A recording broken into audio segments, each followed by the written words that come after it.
ఖమ్మం నగరంలో Shri Chaitanya techno school 10వ తరగతి విద్యార్థి 3వ అంతస్తు నుండి దూకిన ఘటన ఇప్పుడు సంచలనంగా మారింది. అయితే దీనికి సంబంధించి పూర్తిగా చూసినట్టే ఈ విద్యార్థి కూడా మెరిట్ స్టూడెంట్. అయితే ఈ నేపథ్యంలో నిన్న రాత్రి ఏం జరిగిందో స్టడీ అవర్లో 3వ అంతస్తు పై నుండి దూకి ఆత్మహత్యం చేసుకుందని విద్యార్థి సంఘాలు ఆరోపిస్తున్నాయి. ఈ నేపథ్యంలో విద్యాలయానికి సంబంధించి విద్యార్థి ప్రిన్సిపాల్ కావచ్చు, సిబ్బంది కావచ్చు, అటువంటిది ఏమీ లేదు, ఇవన్నీ జరగలేదని చెబుతున్న పరిస్థితి ఉంది. ఇప్పటికి కూడా తల్లిదండ్రులు కూడా ఈ సంఘటన గురించి నోరు మీద పోవడంతో ఇప్పటికే విద్యార్థి సంఘాలు ఆ స్కూల్లోకి వెళ్ళి ఫర్నిచర్ కూడా ధ్వంసం చేశారు. గతంలో కూడా చూసుకున్నట్టయితే శ్రీ చైతన్య జూనియర్ కళాశాలలో ఇలాగే ఇంటర్మీడియట్ విద్యార్థి కూడా 3వ అంతస్తు నుండి దూకి ఆత్మహత్య చేసుకున్న పరిస్థితి ఉంది. పూర్తిగా శ్రీ చైతన్య విద్యా సంస్థలు విద్యార్థిపై ఒత్తిడి తీసుకురావడంతో ఇటువంటి ఘటనలు జరుగుతున్నాయని ఇప్పటికి కూడా విద్యార్థి సంఘాలు ఆరోపిస్తున్నాయి. మరోవైపు చూసుకున్నట్టయితే విద్యార్థులు చెబుతున్న కథనం ప్రకారం అయితే ఒత్తిడి వల్లే ఆ విద్యార్థి ఆత్మహత్య చేసుకుందని చెబుతున్న పరిస్థితి ఉంది. ఏదైనా అయినప్పటికీ ఈ శ్రీ చైతన్య విద్యార్థులపై మార్కుల కోసం ఒత్తిడితోటి ఈ విధంగా ప్రేరేపించడంతో వాళ్ళు ఆత్మహత్య చేసుకుంటున్నారని కూడా ఆ విద్యార్థి సంఘాలు ఆరోపిస్తున్నారు. ప్రస్తుతం మనతో పాటు సిపిఐ ఎమ్మెల్యే పార్టీ నాయకులు ఉన్నారు. వాళ్ళని అడిగి తెలుసుకునే ప్రయత్నం. అట్లా ఏం జరిగింది? అట్లా విద్యార్థులు ఇట్లా ఈ విధంగా ఆత్మహత్య చేసుకోవడానికి కారణం ఏంటి? ఈరోజు అనేక సంవత్సరాలుగా ప్రత్యేక తెలంగాణ రాష్ట్రం కోసం ఎన్నో ప్రాణత్యాగాలు చేసి ఈరోజు తెలంగాణ రాష్ట్రం తెచ్చుకున్నాం. ఈ తెలంగాణ రాష్ట్రం వచ్చిన తర్వాత కేసీఆర్ ప్రభుత్వం బంగారు తెలంగాణ రాష్ట్రంగా తీర్చిదిద్దారని చెప్పేసి గొప్పలు చెప్పుకుంటున్న తరుణంలో ఈ కార్పొరేట్ విద్యా సంస్థలు ఏదైతే ఉన్నాయో శ్రీ చైతన్య, నారాయణ ఇటువంటి కార్పొరేట్ సంస్థలలో అధిక ఫీజుల పేరుతో వాళ్ళ చదువులో ఏదైతే మెరిట్ ర్యాంకులు రావాలని చెప్పేసి ఉద్దేశంతో అధిక ఒత్తిడి తెస్తూ ఇప్పుడు ఏప్రిల్ మంత్లో వాళ్ళకి ఫైనల్ ఎగ్జామ్స్ ఉండటం కారణంగా ఈరోజు ఆ పెండింగ్ బకాయిలు ఏదైతే ఉన్నాయో ఆ బకాయిలను వసూలు చేయాలనే ఉద్దేశంతో అక్కడ స్టూడెంట్స్ తల్లిదండ్రులు కాకుండా డైరెక్ట్ స్టూడెంట్స్కే వాళ్ళు అమౌంట్ ఇవ్వాలి, ఫీజులు కట్టాలి, లేని పక్షంలో బయట నిలబెడతాం, లేకపోతే ఇంకేదో అనేక రకాల ఒత్తిడి చేసి ఈరోజు ఆ శ్రీ చైతన్య కాలేజీలో రోజుకొకటి ఘటనలు ఇలా జరుగుతూ ఉన్నాయి.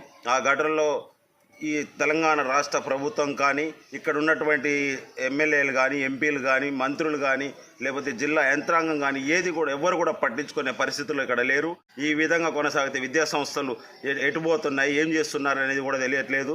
వాళ్ళు ప్రజల పక్షాన నిలబడతాం, ప్రజల పక్షాన పోరాడతాం, పేద విద్యార్థులను చదివిస్తామని చెప్పేసి గొప్పలు చెప్పుకుంటున్న ఈ ప్రభుత్వం శ్రీ చైతన్య విద్యా సంస్థలలో అనేక ఆత్మహత్య సంఘటనలు జరిగి ఆత్మహత్యలు చనిపోవడం కూడా జరిగింది.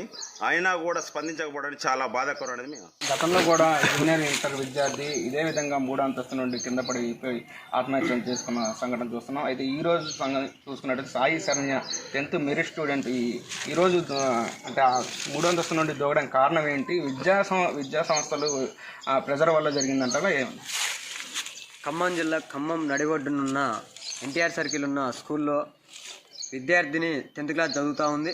విద్యార్థి ఏదైతే పెండింగ్లో ఉందో ఫీజు కడితేనే నువ్వు క్లాస్ రూమ్లోకి రావాలని చెప్పి శ్రీ చైతన్య కావచ్చు, నారాయణ, ఎస్ఆర్, నువిజన్ లాంటి కార్పొరేట్ విద్యా సంస్థలలో ఈరోజు విద్యార్థి తల్లిదండ్రులను ఇబ్బంది పెట్టి గురి చేసి ఈరోజు ఆ ఫీజుని పీల్చి పిమ్మాడి ఆ ఫీజులు కట్టించుకునే పరిస్థితి ఈరోజు ఖమ్మం నగరంలో కనపడుతోంది. దానికి నిదర్శనమే నిన్న ఎవరైతే విద్యార్థి ఉన్నారో 10th క్లాసు ఎగ్జామ్స్ దగ్గరలో పడ్డాయి. ఆ దగ్గరలో పడ్డ క్రమంలో ఆ విద్యార్థి పెండింగ్లో ఫీజును కడితేనే నువ్వు క్లాస్ రూమ్లో రావాలని నిన్న 2 గంటల సేపు నిలబెట్టి ఆ విద్యార్థి ఆత్మహత్యకు కారణమైన పరిస్థితి ఈరోజు శ్రీ చైతన్య యాజమాన్యం కనపడతా ఉంది. కానీ ఇక్కడున్న ఎవరైతే జిల్లా అధికారులు ఎవరైతే ఉన్నారో ఇంతవరకు స్పందించలే. ఇక్కడ డిఓ కావచ్చు, ఎంఈఓ కావచ్చు, కలెక్టర్ గారు కావచ్చు, ఇదేనా విద్యార్థుల మీద ప్రేమ చూపించేదని చెప్పి కేసీఆర్ గారిని మేము అడుగుతా ఉన్నాం. శ్రీ చైతన్య, నారాయణ ఏదైతే కార్పొరేట్ విద్యా సంస్థలు ఉన్నాయో తెలంగాణ రాష్ట్రం ఏర్పడితే మేము స్వాధీనం చేసుకుంటాం, ఆంధ్ర బడా కార్పొరేట్ విద్యా సంస్థలని తరిమికొట్టి ఈరోజు అని చెప్పి ఆ రోజు అసెంబ్లీ సాక్షిగా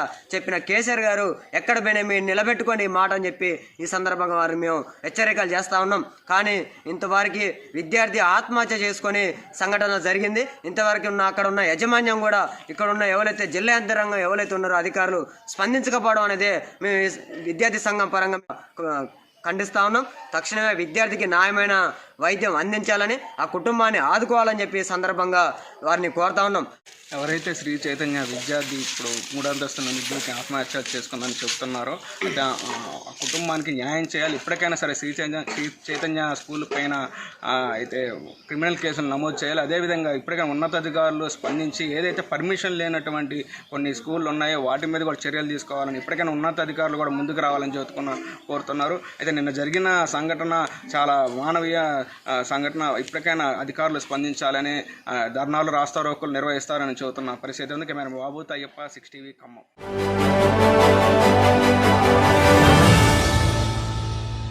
రాష్ట్ర ప్రభుత్వం ఎంతో ప్రతిష్టాత్మకంగా తీసుకున్నటువంటి ఏదైతే గ్లోబల్ ఇన్వెస్ట్మెంట్ సమ్మిట్ ఏదైతే ఉందో 2వ రోజు చేరుకుందో. అయితే ఈరోజు కొన్ని విషయాల మీద చర్చించేందుకు ప్రముఖ పారిశ్రామికవేత్తలతో ఏపీ సీఎం జగన్మోహన్ రెడ్డి అయితే సమావేశమైనటువంటి పరిస్థితి అయితే ఉంది. అయితే మనతో పాటు మాట్లాడడానికి విదేశీయులు పర్సన్ అయితే మనతో ఉన్నారు. ఆయన మాట్లాడిన కొన్ని విషయాలు అడిగి తెలుసుకుందాం. సార్ చెప్పండి, ప్రధానంగా ఈరోజు ఇక్కడ ఉన్నటువంటి సమ్మిట్కి సంబంధించి ఏ విషయాల మీద మీరు ఇక్కడ అవగాహన వచ్చారు, మీరు ఏ కంట్రీ నుంచి వచ్చారు సార్ మీరు ఇక్కడ?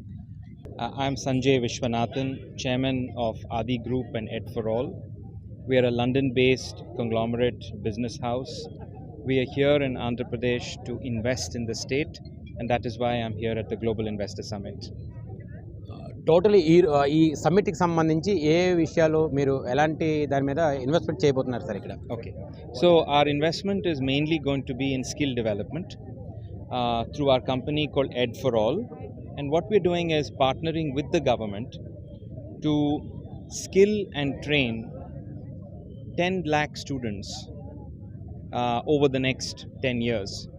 The opportunity is much bigger because we believe that there are 14 lakh students who are graduating every year from college.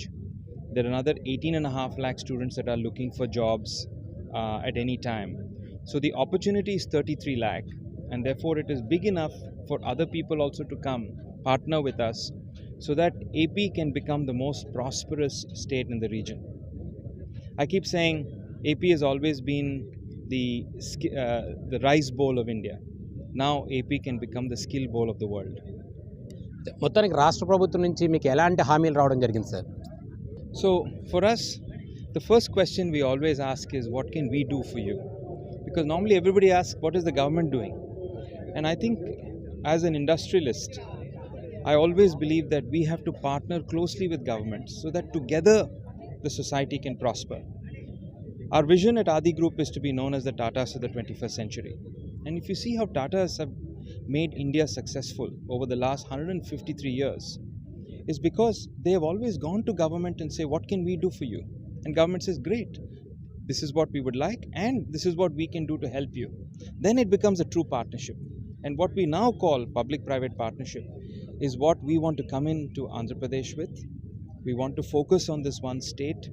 We want to make this one of the most skilled states of the region so that India becomes very prosperous.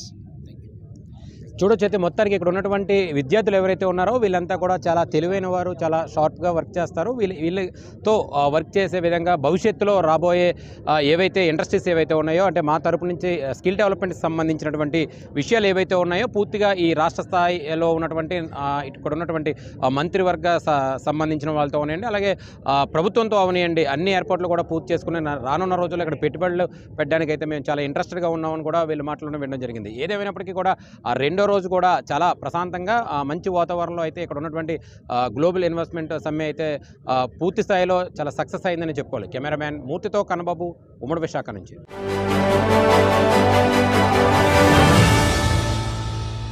Guntur జిల్లా తాడేపల్లి మండలం ఇప్పడం గ్రామంలో మరోసారి ఉద్రిక్తత వాతావరణం కనిపిస్తూ ఉంది.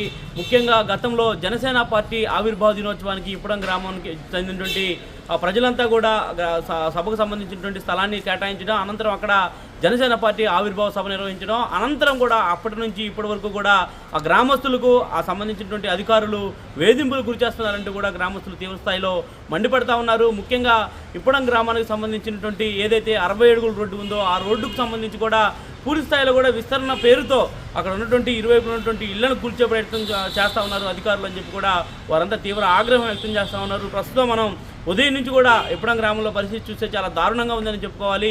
ముఖ్యంగా ఇప్పటికి సంబంధించి ఇప్పడం గ్రామంలో దాదాపు 2000 పైచిలకు ఇళ్లకు సంబంధించి కూడా ఆ ముందస్తుగా అధికారులు నోటీసులు జారీ చేయకుండా ఆ గ్రామానికి వెళ్ళినటువంటి నేపథ్యంలో కూడా జేసీబీలు తీసుకొని డైరెక్ట్గా ఆ గ్రామానికి వెళ్ళి ఆ గ్రామంలో ఉన్నటువంటి ఇళ్లను కూడా కూల్చివేయాలని చెప్పి ఒక పక్క ప్రణాళికలతో అధికార యంత్రాంగం అంతా కూడా ముందుకు వెళ్ళింది. అదేవిధంగా కూడా ఈరోజు ఉదయం దాదాపుగా 300 మంది పోలీసులతో కూడా ఇప్పడం గ్రామాన్ని ఒక వలయంలోకి తీసుకొని ఇప్పడం గ్రామంలో ఎక్కడ శాంతి భద్రతలు తలెత్తకుండా అదేవిధంగా ఉన్నటువంటి ఏవైతే ఇళ్ళు ఉన్నాయో ఆ ఇళ్లకు సంబంధించినటువంటి వారందరినీ కూడా ఇళ్లలో నుంచి బయటకు పంపించి అనంతరం కూడా ఆయా సంబంధించినటువంటి ప్రహారీ గోడలను కాకుండా ఇళ్లను సైతం కూడా కూల్చేందుకు కూడా అధికారులు సంసిద్ధమవుతున్నటువంటి నేపథ్యంలో కూడా తీవ్ర ఉద్రిక్త వాతావరణం అయితే మాత్రం కనిపిస్తూ ఉంది. ఏదైతే జనసేన పార్టీ ఆవిర్భావ సభకు సంబంధించినటువంటి స్థలం ఇప్పడం గ్రామ ప్రజలుగా మేము చేసిన తప్ప అంటూ కూడా వారంతా తీవ్ర ఆగ్రహం వ్యక్తం చేస్తా ఉన్నారు. కొద్దిసేపటి క్రితమే గుంటూరు జిల్లా అధ్యక్షుడు గాదా వెంకటేశ్వరరావుతో పాటు జనసేన పార్టీ ముఖ్య నేతలు బోనబోయిన శ్రీనివాస్ యాదవ్ అదేవిధంగా పలువురు నేతలు కూడా ఇప్పడం గ్రామం వెళ్ళారు. అక్కడ ఉన్నటువంటి ప్రజలతో మాట్లాడేటువంటి ప్రయత్నం చేశారు. ముఖ్యంగా జనసేన పార్టీకి సంబంధించినటువంటి నేతలు ఆ గ్రామంలో ఉండడమే పాపమా అంటూ కూడా మాట్లాడుతూ ఉన్నారు. అదేవిధంగా స్థానిక ఎమ్మెల్యే ఆళ్ల రామకృష్ణారెడ్డితో పాటు అక్కడ ఉన్నటువంటి అధికార యంత్రాంగం కూడా పూర్తి స్థాయిలో ఈ విషయంలో తమని విస్మరిస్తూ ఉంది. ముందస్తుగా నోటీసులు ఇవ్వకుండా తమ ఇళ్లను కూల్చేటువంటి ప్రయత్నం చేస్తూ ఉంది అని చెప్పి కూడా వారి దృష్టికి తీసుకొచ్చినటువంటి నేపథ్యంలో కూడా కొద్దిసేపు క్రితమే జిల్లా అధ్యక్షుడు గాదా వెంకటేశ్వరరావుతో పాటు పలువురు జనసేన పార్టీ నేతలైతే మాత్రం తీవ్రస్థాయిలో రాష్ట్ర ప్రభుత్వంపై నిప్పులు చెరిగారు. తొడగొట్టి సవాలు విసిరినటువంటి పరిస్థితులు కూడా ఉన్నాయి. ఇప్పడం గ్రామానికి అధికార యంత్రాంగంతో పాటు పలువురు ప్రజాప్రతినిధులు కూడా రావాలంటూ కూడా జనసేన పార్టీ జిల్లా అధ్యక్షుడు గాదా వెంకటేశ్వరరావు అయితే ఒక సవాల్ చేశారు. కానీ జనసేన పార్టీకి సంబంధించినటువంటి నేతలు కూడా ఇక్కడే ఉంటాం, మేము ఒక ఇల్లు కూల్చినా కూడా మా ప్రాణాలను తీసి ఇల్లు కూల్చాలంటూ కూడా భీష్మించి అక్కడ కూర్చున్నటువంటి పరిస్థితులు కూడా ప్రస్తుతం కనిపిస్తూ ఉన్నాయి. ఏది ఏమైనా కూడా ఇప్పడం గ్రామంలో గతంలో చోటు చేసుకున్నటువంటి పరిణామాల నేపథ్యంలో తిరిగి మరలా ఇప్పటి వరకు కూడా స్థానికంగా ఉన్నటువంటి ఎమ్మెల్యే ఆ గ్రామానికి వెళ్ళి కనీసం ఆ గ్రామంలో ఏం జరిగింది, ఎందుకు అక్రమాలను కూల్చారు అన్న కోణంలో కూడా దర్యాప్తు చేయలేదు. కనీసం తమ నుంచి ఎటువంటి వివరాలు కూడా సేకరించలేదని చెప్పి కూడా గ్రామస్తులు అయితే మాత్రం చెప్తా ఉన్నారు. మరి స్థానికంగా ఉన్నటువంటి ఎమ్మెల్యే ఆళ్ల రామకృష్ణారెడ్డి ఇప్పటికైనా ఈ విషయంపై దృష్టి సారిస్తారా, లేదంటే ఇప్పడం గ్రామంలో ఇదే విధంగా ఉద్రిక్త పరిస్థితులు మరింత తలెత్తేటువంటి అవకాశం ఉందా అని చెప్పి కూడా ఒక ప్రశ్నార్థకంగా మారింది. మరి వీటన్నిటిని దృష్టిలో పెట్టుకుని కూడా రాష్ట్ర ప్రభుత్వ యంత్రాంగం అక్కడ ఉన్నటువంటి సంబంధిత అధికారులు అయితే మాత్రం తలలు పట్టుకునే పరిస్థితి. ఇటు ఎమ్మెల్యేకి చెప్పాలి, ప్రజాప్రతినిధితో నచ్చజెప్పేటువంటి ప్రయత్నం చేయాలా, లేదంటే అక్కడ ఉన్నటువంటి గ్రామస్తులకి నచ్చజెప్పేటువంటి ప్రయత్నం చేయాలా అనేది కూడా ఒక సందిగ్ధత అయితే మాత్రం వారిలో ప్రస్తుతం అయితే కనిపిస్తూ ఉంది. ఏదేమైనా కూడా ఇప్పడం గ్రామానికి సంబంధించి అధికార వ్యవస్థ నలిగిపోతున్నటువంటి నేపథ్యంలో కూడా స్థానిక ప్రజాప్రతినిధులు కానీ ఉన్నటువంటి ఉన్నతాధికారులు కానీ ఈ విషయంపై స్పందించి ఆ ఇప్పడం గ్రామంలో ఉన్నటువంటి ప్రజలకు ఇల్లు కూలుస్తున్నారు కాబట్టి సంబంధించినటువంటి నోటీసులు అందజేసి ఇల్లు కూల్చే విధంగా కూడా చర్యలు తీసుకుంటారనేది కూడా వేచి చూడాల్సినటువంటి పరిస్థితి మాత్రం ఖచ్చితంగా కనిపిస్తూ ఉంది. కెమెరా పర్సన్ వాసుతో పవన్ 6 టీవీ గుంటూరు నుంచి.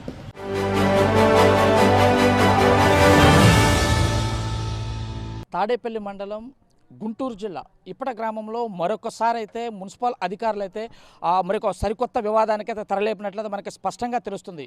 గతంలో ఏదైతే ఇదే గ్రామంలో ఇక్కడ ఏదైతే మున్సిపాలిటీకి సంబంధించిన 100 ఫీట్ రోడ్డు అంటే వైడింగ్ చేస్తున్న నెపంతో అయితే ఇక్కడ ఉన్నటువంటి దాదాపు 52 ఇళ్ళు అయితే కూల్చిన పరిస్థితి అయితే మనం చూస్తూనే ఉన్నాం.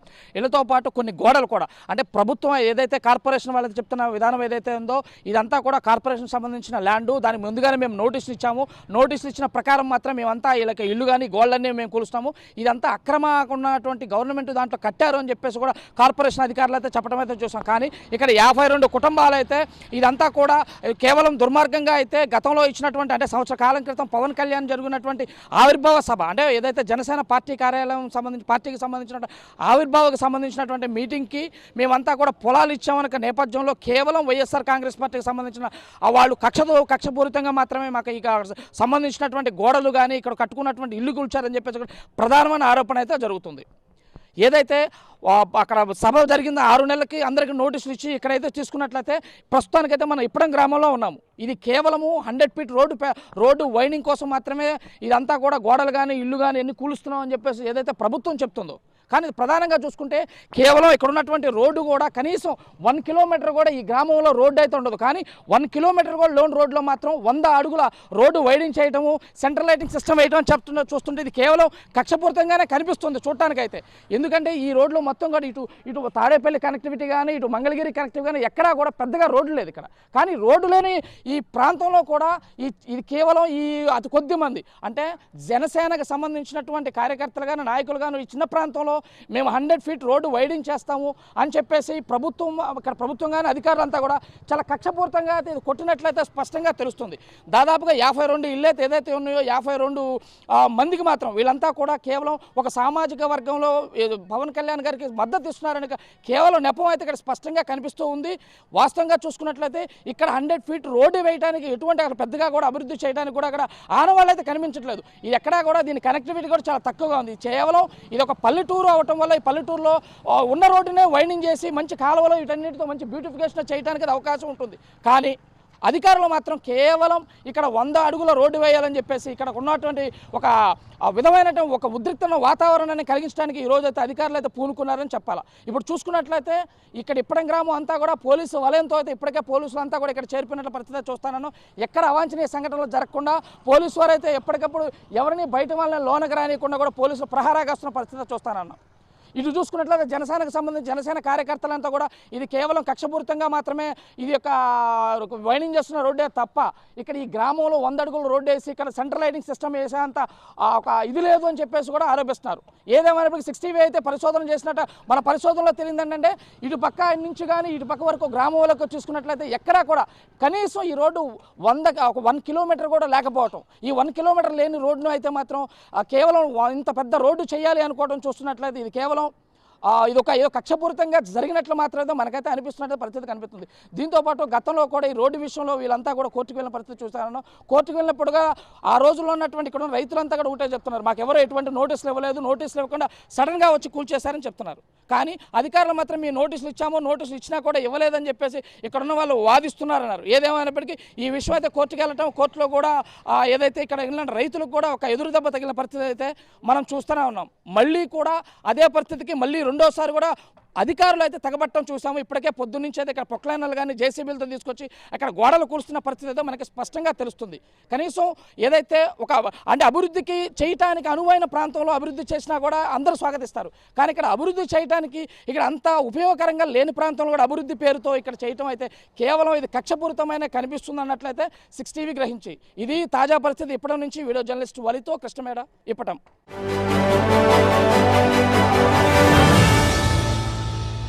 రాష్ట్ర ప్రభుత్వం ఎంతో ప్రతిష్టాత్మకంగా నిర్వహించినటువంటి గ్లోబల్ ఇన్వెస్ట్మెంట్ సదస్సుకు సంబంధించి ప్రస్తుతం 150 పైచిలకు ఏర్పాటు చేసినటువంటి ఏవైతే ఎగ్జిబిషన్ ఏదైతే ఉందో ఇందులో సుమారుగా సీతక్క అనే ఒక రోబో ఆకర్షణీయంగా నిలిచినటువంటి పరిస్థితి అయితే ఉంది. అయితే ఈ సీతక్కను చూడొచ్చు, మనం మాట్లాడితే తను కూడా మాట్లాడి తన చలనం అంటే మనం ఏదైతే సందేశాన్ని ఇస్తామో తిరిగి దానికి తగ్గట్టుగా సానుకూలంగా ఉంది. అయితే దీనికి సంబంధించిన ప్రతినిధులు కొంతమంది ఉన్నారు మనతో పాటు. వాళ్ళ మాటలను కొన్ని విషయాలు అడిగి తెలుసుకునే ప్రయత్నం చేద్దాం. సార్ చెప్పండి, ప్రధానంగా ఇది తయారు చేయడం గల కారణం ఏంటి, దీని తాలూకా స్పెషాలిటీ ఏంటండి అసలు?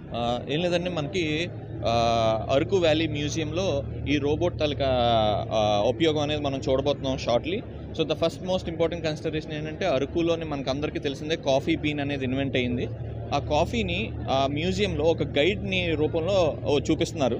సో అలా కాకుండా ఏం చేస్తున్నామనంటే ఈ రోబోటే ఒక్కొక్క స్టాల్ దగ్గరికి వెళ్ళి ఆటోమేటిక్గా మనకి ఏం చేస్తుందంటే స్టాల్ గురించి ఆ కాఫీ ఎలా ఇన్వెంట్ అయ్యిందనే దాని గురించి క్లియర్గా ఎక్స్ప్లెయిన్ చేయడం అనేది జరుగుతుంది అనమాట.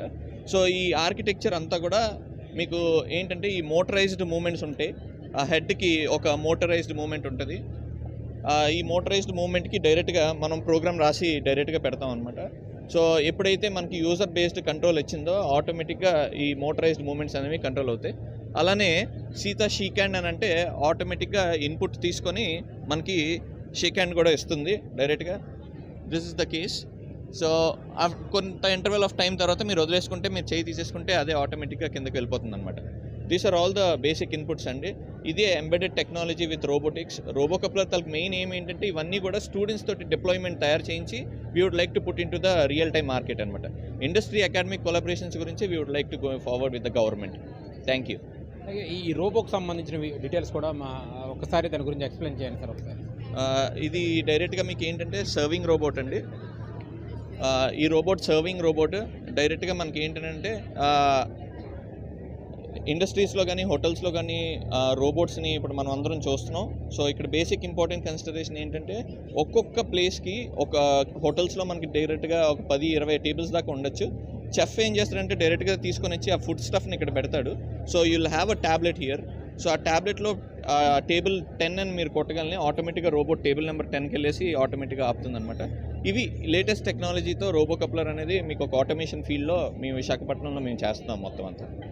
ఇక్కడ చూడొచ్చు ఈ రోబో కప్లర్కి సంబంధించినటువంటి వ్యవస్థ ఏదైతే ఉందో మనం చెప్తే ఏది చెప్పినా తను వినే విధంగా దీన్ని రూపుదిద్దించారు. అయితే ఏదైనా మనం మెసేజ్ ఇస్తే కనుక తిరిగి రిప్లై ఇవ్వడం, అలాగనే షేక్ హ్యాండ్ ఇవ్వని చెప్తే కనుక తిను షేక్ హ్యాండ్ ఇవ్వడం. అయితే ఇది అతి త్వరలోనే ఏదైతే అరకు వ్యాలీకి సంబంధించినటువంటి మ్యూజియంలో ఈ తాలూకా రోబోని ఏర్పాటు చేసే ప్రయత్నం కూడా వీళ్ళు చేస్తున్నట్టు చెప్పడం జరుగుతుంది. అదేవిధంగా చూసుకుంటే ఇక్కడ రోబోని అయితే మనం చాలా క్లియర్గా చూస్తున్నాం. ఏదైతే మన హోటల్స్ నిత్యం ఏదో రద్దీగా ఉన్నటువంటి ప్రాంతాలు, హోటల్స్లో మ్యాన్ పవర్ తక్కువగా ఉన్నటువంటి ఏరియాలో కానీ ఇక్కడ ఒక ట్యాబ్ని అయితే సెట్ చేసి ఈ ట్యాబ్కి సంబంధించినటువంటి ఒక డిజైనింగ్ అయితే ఇవ్వడం జరుగుతుంది, ఒక ప్రోగ్రెసింగ్ ఇవ్వడం జరుగుతుంది. ఆ ప్రోగ్రెసింగ్ వాళ్ళు అనుకున్నట్టుగానే మనం చాలా క్లియర్గా చూస్తున్నాం. సేమ్ ఏదైతే హోటల్స్లో పనిచేస్తున్నటువంటి సర్వర్స్ ఏ విధంగా అయితే ఉంటారో అదే డ్రెస్ కోడ్తో కూడా ఇక్కడ పూర్తి స్థాయిలో దీన్ని డిజైన్ చేయడం జరిగింది. అయితే దీనికి సంబంధించి ఏదైతే మనం ఆర్డర్ ఏదైతే ఇస్తామో ఆర్డర్ని తీసుకొచ్చి టేబుల్ దగ్గర సర్వ్ చేయడానికి కూడా దీన్ని ఏర్పాటు చేశారని కూడా చెప్పడం జరిగింది. ఏది ఏమైనప్పటికీ కూడా ఈ గ్లోబల్ ఇన్వెస్టర్కి సంబంధించినటువంటి దాంట్లో ఇది ప్రత్యేక ఆకర్షణగా అయితే ఈ సీతక్క నిలిచిందనే చెప్పాలి. ప్రధానంగా ఈ 2 రోబోలకు చూసేందుకు ఈ 2 రోజుల నుంచి కూడా విశాఖపట్నానికి వచ్చినటువంటి ఎవరైతే ఇన్వెస్టర్స్ ఎవరైతే ఉంటారో వాళ్ళంతా కూడా పెద్ద ఎత్తున ఇక్కడ తిలకించేందుకు ఆకర్షణీయమైనటువంటి ఈ ఏదైతే వేషధారణ ఏదైతే ఉందో చూడడానికి వస్తున్నారు. అదేవిధంగా ఏదైతే సీతక్క సుమారుగా 3-4 లాంగ్వేజ్లు, అలాగే సుమారుగా ఎన్ని లాంగ్వేజ్లు మాట్లాడుతుంది సార్? ఇది సుమారుగా 16 లాంగ్వేజ్లకు సుమారుగా నేను ఎక్స్ప్లెయిన్ చేయడం, మాట్లాడడం, ఏదైనా ఒక ప్రోగ్రామింగ్ ఇస్తే ఆ ప్రోగ్రామింగ్ తగ్గట్టుగా చేసే విధంగా కూడా కనబడుతుందని చెప్పేసి కూడా చెప్పడం చెప్పింది. కెమెరామ్యాన్ మూర్తితో కన్నబాబు, విశాఖపట్నం నుంచి.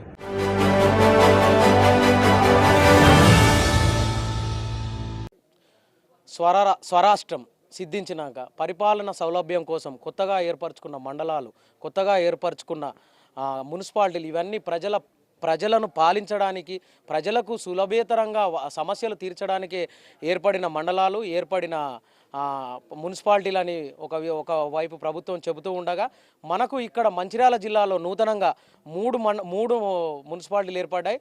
అందులో ముఖ్యంగా మంచిర్యాల జిల్లాకు కూతవేటు దూరంలో ఉన్న నస్పూర్ మున్సిపాలిటీలో ప్రతినిత్యం ఏదో ఒక సమస్య, ఏదో ఒక వాదన జరుగుతూ నిత్యం వార్తల్లోనే నిలుస్తుంది. ముఖ్యంగా మంచిర్యాల జిల్లా కేంద్రానికి ఆనుకొని ఉండడంతో అసైన్డ్ భూములు ఎక్కువ ఉండడంతో, నస్పూర్ మున్సిపాలిటీ పరిధిలో అసైన్డ్ భూములు ఎక్కువ ఉండడంతో అక్కడ ఏదో విధంగా భూ కబ్జాలు జరుగుతూనే ఉన్నాయి. ఈ రియల్ ఎస్టేట్ దందా పెరగడంతో ఇక్కడ భూ కబ్జాలు విపరీతంగా ఉన్నది. ప్రతిపక్ష పార్టీ మరియు బీఆర్ఎస్ పార్టీ ఎప్పుడు వీరిద్దరి మధ్యలో మాటల యుద్ధం జరుగుతూనే ఉన్నది. అసలు ఇక్కడ జరుగుతుంది ఏంది? నస్పూర్ మున్సిపాలిటీలో అక్రమాలు ఎలా జరుగుతున్నాయి, ఏం జరుగుతున్నాయి, అక్కడ జరిగే మన అసైన్డ్ భూముల కబ్జాలు ఏ విధంగా జరుగుతున్నాయి అనేది మనం బీజేపీ కౌన్సిలర్ గారి మాటల్లో తెలుసుకుందాం. చెప్పండి, అసలు ఇక్కడ ఏం జరుగుతుంది? కొత్తగా ఏర్పడిన మున్సిపాలిటీ, కొత్తగా ఏర్పడిన మండలం, ఇక్కడ అసైన్డ్ భూములు ఎక్కువ ఉన్నాయి. ఎందుకు కబ్జాలు, ఎవరు కబ్జాలు, ఏ కబ్జాలు ఎందుకు చేస్తున్నారు, ఎవరి కనుసన్నల్లో ఈ కబ్జాలు జరుగుతున్నాయి? ఏదైతే నస్పూర్ మున్సిపాలిటీ ఏర్పడి 3 సంవత్సరాలు అవుతుంది. మేమందరం కౌన్సిలర్లుగా ఎన్నికైంది ఈ మున్సిపాలిటీని మంచి అభివృద్ధి పదంలో తీసుకుపోదామని ప్రజలు మమ్మల్ని ఎన్నుకొని ఏదైతే ఇక్కడికి పంపించారో దానిలో భాగంగా ప్రజాక్షేత్రంలో ఉండి కొట్లాడి ప్రజలకు సేవ చేయాలనే సదుద్దేశంతో మేము ఈరోజు మున్సిపాలిటీకి వస్తే ఈ మున్సిపాలిటీకి వచ్చేసరికి ఏం జరుగుతుందంటే ఈ నస్పూర్ మున్సిపాలిటీలో 64 survey number, 22 survey number, 72 survey number, 8 ఇవన్నీ సర్వే నెంబర్లు ప్రభుత్వ భూములు. ఈ ప్రభుత్వ భూములను కబ్జాలు చేస్తున్నారు. కబ్జాలు చేసేటోళ్ళు ఎవరైనా అంటే ఈ బీఆర్ఎస్ నాయకులే ఉన్నారు. నిజంగా చిత్తశుద్ధి ఉంటే మీ నాయకులకి ఇక్కడ స్థానిక ఎమ్మెల్యే కూడా నిజంగా చిత్తశుద్ధి ఉంటే 100% ఎవరైతే కబ్జాలకు గురి చేస్తారో ఆ కబ్జాలు వెలికి తీయాలి, దోషులను బయటకు తీయాలి. అట్లే కానీ ప్రశ్నించిన వారి మీద నిందో ఆరోపణలు చేస్తూ బ్లాక్మెయిల్ చేస్తూ ప్రశ్నించే గొంతుకొని నొక్కాలని చూస్తున్నారు. ఇదే నస్పూర్ మున్సిపాలిటీలో ఈ చైర్మన్ గారు, ఈ చేతగాని చైర్మన్ గారు ఉండి ఏంటంటే తన అభివృద్ధి వైపు పందం పెడతలేడు. కేవలం తన సీటు కాపాడుకోవడానికి ఎప్పటికీ ఈ బీఆర్ఎస్ నాయకులు వాళ్ళ దాంట్లో వాళ్ళు అవిశ్వాస తీర్మానం పెట్టుకుంటే వాళ్ళ దాంట్లో వాళ్ళు కాపాడుకోవడానికే ఈయన జీవిత టైం ఈయన కాలం గడిచిపోతుంది. మేము అటువంటి ప్రతిపక్ష నాయకులం ఎవరన్నా మేము వ్యతిరేకించితే మా మీద మమ్మల్ని ఎట్లా బ్లాక్మెయిల్ చేయాలి, మమ్మల్ని ఎట్లా ప్యాక్ చేయాలని వాళ్ళ దృష్టి అంతా ఇటే పనిచేస్తుంది. కానీ ఈ అసెంట్ భూములు ఏవైతే కబ్జా గురైతాయో వాటిని కాపాడాలనే చిత్తశుద్ధి ఇక్కడ ఎవరికి లేదు. రానున్న రోజుల్లో భారతీయ జనతా పార్టీ నుంచి ఈ అసెంట్ భూములను కాపాడడానికి మేము చిత్తశుద్ధితో కొట్లాడుతామని తెలియజేస్తున్నాం. మున్సిపాలిటీలో 54 కోట్ల నిధుల దుర్వినియోగం జరిగిందని జిల్లా వ్యాప్తంగా సంచలనం రేగుతుంది. అసలు 54 కోట్ల రూపాయల దుర్వినియోగం ఎలా జరిగింది, అసలు 54 కోట్ల రూపాయలు అనే అంశం ఏంటిది అనేది ఏదైతే 54 కోట్ల దుర్వినియోగం జరిగిందని చెప్పడం జరుగుతుందో, నిజంగా ఎప్పుడు ఏ జెండా పెట్టినా కానీ ఏ జెండాలో కేవలం 99,000 వరకు మాత్రమే ఇక్కడ నస్పూర్ మున్సిపాలిటీలో ఏర్పాటు చేయడం జరుగుతుంది. దాని తర్వాత కాంట్రాక్ట్ ఇవ్వాలి. అయితే వీళ్ళు ఇక్కడ నాయకులు ఏం చేస్తున్నారు అంటే ఏ వరకు పెట్టినా 99,000 ఇక్కడనే ఉండి ఈ చైర్మన్ కమిషనర్ ఒక్కటే వీళ్ళు ఇక్కడ వర్కులు చేయించుకుంటారు. ఈ వర్కులతోటి మొత్తం ప్రజాధనం అంతా వృధా చేస్తుంది. ఎక్కడైతే ప్రజలకు సేవ చేయాలి, మోరీలు కట్టియాలి, బ్లీచింగ్ పౌడర్ చేయాలి, ఈ చిత్తశుద్ధితోటి పనిచేస్తలేరు. ఈ నాయకులు ఏమైనా అంటే ఈ పార్కులు ఏర్పాటు చేసి అందులో వాళ్ళకు ఇష్టం వచ్చిన మట్టి పోయించి ఏదైతే తక్కువ రేటుకి వస్తుందో నాసి రకం రోడ్లు వేసుకుంటూ ఈ నిధులన్నీ వాళ్ళ జేబులకు మళ్ళించుకుంటారని తెలియజేస్తున్నాం. సర్వే నెంబర్ 42లో అంటే ఏదో కలెక్టర్ భవనానికి దగ్గరగా ఉన్న సర్వే నెంబర్ 42లో కూడా దళితులకున్న ఎన్జిఓలకు మధ్య ఆ భూ వివాదం తలెత్తుతుంది. అసలు అక్కడ ఏం జరుగుతుంది, ఆ భూ వివాదం ఏ విధంగా జరిగిందనేది తెలుసుకుందాం. నస్పూర్ మున్సిపాలిటీ ఉన్నటువంటి భూములు 100 ఎకరాల భూములు గవర్నమెంట్ భూములు ఉన్నాయి ఇక్కడ. ఇది ఇప్పుడు జిల్లా కేంద్రం నస్పూర్ అయిపోయింది. ఇంతకుముందు మంచిర్యాల జిల్లా పేరుకే కానీ నస్పూర్ మండలం కేంద్రంలోనే ఇవాళ జిల్లా కార్యాలయం ఏర్పాటు జరిగింది. దాని చుట్టూ ఉన్నటువంటి ప్రభుత్వ భూములు ఏమవుతున్నాయో ఆ భూములన్నీ కూడా ఇవాళ విచ్చలవిడిగా ఇవాళ టీఆర్ఎస్ పార్టీ ఇప్పుడు ఉన్న బీఆర్ఎస్ పార్టీ నాయకులందరూ కూడా ఇష్టం వచ్చినట్టుగా వాళ్ళు ఉపాధి హామీ పథకం కింద పెట్టుకున్నారు. ఎవరికి పైసలు అవసరం ఉంటే గుంట భూమి అమ్మాయాలే పైసలు జమ చేసుకోవాలి, గుంట భూమి అమ్మాయాలే పైసలు జమ చేసుకోవాలి. అట్లా ఎకరాల కొద్దీ 100 మంది ఇవాళ బీఆర్ఎస్ పార్టీ నాయకులు వాళ్ళ కబ్జాలు అవుతా ఉన్నాయి. ఇవాళ 42 సర్వే నెంబర్కి సంబంధించి ఏదైతే ఉందో ఆ సర్వే నెంబర్లో 100 ఎకరాల భూమి ఉంది. టీఎన్జిఓస్కి దాదాపు ఒక 30 ఏళ్ళ కిందట ప్రభుత్వం అలకేట్ చేసింది వాళ్ళకు. ఆ భూమిలో ఇవాళ కొంతమంది దళితులు మాదే అని చెప్పి వస్తూ ఉన్నారు. ఈ దళితులు టీఎన్జిఓస్కు మధ్యలో జరుగుతున్నటువంటి దాంట్లో ఇవాళ బీఆర్ఎస్ నాయకులు ఇల్లీగల్గా ఎంటర్ అయ్యి 3 అంతస్తుల భవనాలు 4 అంతస్తుల భవనాలు ఇవాళ టీబీజేకి సంబంధించినటువంటి ఏదైతే కార్మిక సంఘం అని చెప్పుకుంటారు కవితకు సంబంధించినటువంటి సంఘ నాయకులే ఇవాళ ఇటు సింగరేణి బ్లాక్మెయిల్ చేస్తూ అక్కడ ఉద్యోగాలు చేయరు, అక్కడ డ్యూటీలు విధులు నిర్వర్తించరు. ఈ బయటకు వచ్చి భూముల దందాలు చేసుకుంటా భూములు కబ్జాలు చేసుకుంటా ఎక్కడికక్కడ బహుళంతస్తుల బిల్డింగ్లు నిర్మాణం చేసి అమాయకులైనటువంటి కార్మికులకు ప్రభుత్వ భూములు ప్రభుత్వ స్థలాలు అమ్మేటువంటి స్థితికి ఇవాళ నస్పూర్ మున్సిపాలిటీ వచ్చింది. ఇవాళ పూర్తిగా పాలన కొరబడింది. గతంలో ఉమ్మడి ఆంధ్రప్రదేశ్లో 60 ఏళ్ళ చేసినటువంటి భూ కబ్జాలతో సమానంగా ఈ 8 ఏళ్లలో ఇవాళ బీఆర్ఎస్ పార్టీ ఈ అంతకంటే డబుల్గా ఇవాళ కబ్జాలకు పాటుపడతా ఉన్నది. ఒకప్పుడు మంచిర్యాల రెవెన్యూ డివిజన్లోనే ఒక రెవెన్యూ ఆర్డీఓ స్థాయిలోనే ఇక్కడ భూములన్నీ కూడా కంట్రోల్లో ఉండేటివి, అధికారుల కంట్రోల్లో కనసన్నలో ఉండేటివి. ఎవరైనా కబ్జా చేయాలంటే భయపడేది. కానీ వాళ్ళ దురదృష్టమైంది చిన్న జిల్లాలో అయిపోయింది, పాలన వికేంద్రీకరణ జరిగింది. ఇంత అయినప్పటికీ కూడా ఇవాళ ఒక కలెక్టరు 2 అడిషనల్ కలెక్టర్లు డిఆర్ఓ ఇంత పెద్ద ఎసెట్ ఇక్కడ ఈ జిల్లా కేంద్రంలో అయినప్పటికీ కూడా ఒక రెవెన్యూ డివిజన్లో ఇంతమంది సిస్టంలో అధికారులు వచ్చినా కూడా కబ్జాలు తగ్గాల్సింది పోయి భయపడాల్సినటువంటి భూ కబ్జాదారులు ఇంకా పెట్టరైపోతూ ఉన్నారు. ఈ అధికారులు మొత్తం కూడా ఈ వాటాలకు అలవాటు పడి ఎక్కడ కబ్జాలు అనేది మాకు సంబంధం లేదు, మేము 3 రోజులు ఉద్యోగం చేసుకొని పోతాంలే, మాకేమైనా ఇస్తే తీసుకుంటాం, లేకపోతే మేము ఏదైనా చేస్తామనే ఆలోచనలతో పోతున్నారు తప్ప ఇవాళ మొత్తం కూడా బీఆర్ఎస్ ఎమ్మెల్యేలకు ఇవాళ టీఆర్ఎస్ పార్టీ దారాదత్తం చేసింది. ప్రభుత్వ భూములన్నీ కూడా అమ్ముకోమని చెప్పి ఇవాళ టీఆర్ఎస్ సంబంధించినటువంటి ఇక్కడ ఉన్నటువంటి స్థానిక శాసనసభ్యుడు దివాకర్ రావు ఈ యొక్క బీఆర్ఎస్ నాయకులను కింది స్థాయి నాయకులను అందరినీ కూడా విచ్చలవిడిగా కబ్జాలు చేయండి, దోపిడీలు చేయండి, ఆ పైసలన్నీ జమ చేయండి, నా వాటా నాకు ఇవ్వండి, మీ వాటా మీరు తీసుకోండి అనే విధంగానే ఇక్కడ పాలన కొనసాగుతుంది. ఎందుకంటే అధికారులు కూడా ఎవరు కూడా పట్టించుకుంటలేరు. కనీసం కోర్టులలో ఉన్నటువంటి కేసులకు కౌంటర్లు కూడా వేయలేనటువంటి స్థితిలో వాళ్ళ తహసీల్దార్ల పరిస్థితి ఉన్నదంటే వాళ్ళ మీద ఒత్తిడి చేస్తున్నారు, వాళ్ళ మీద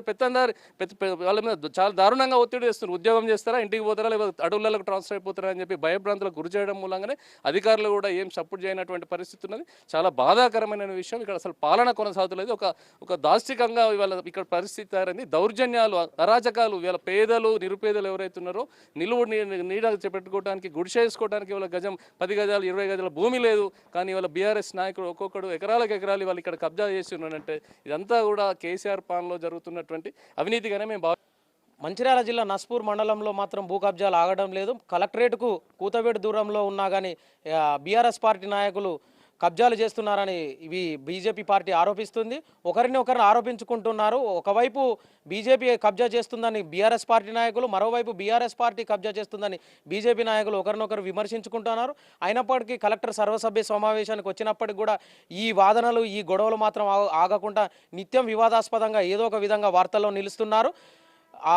మంచిర్యాల జిల్లా కూతవేటు దూరంలో ఉన్నప్పటికీ ఇప్పటికైనా అధికారులు స్పందించి వెంటనే ఈ భూ కబ్జాలపై ఏదో విధంగా చర్యలు తీసుకోవాలని స్థానికులు కోరుతున్నారు. కెమెరా పర్సన్ శ్రీనివాస్తో అరుణ్ కుమార్, 6 టీవీ, మంచిర్యాల జిల్లా.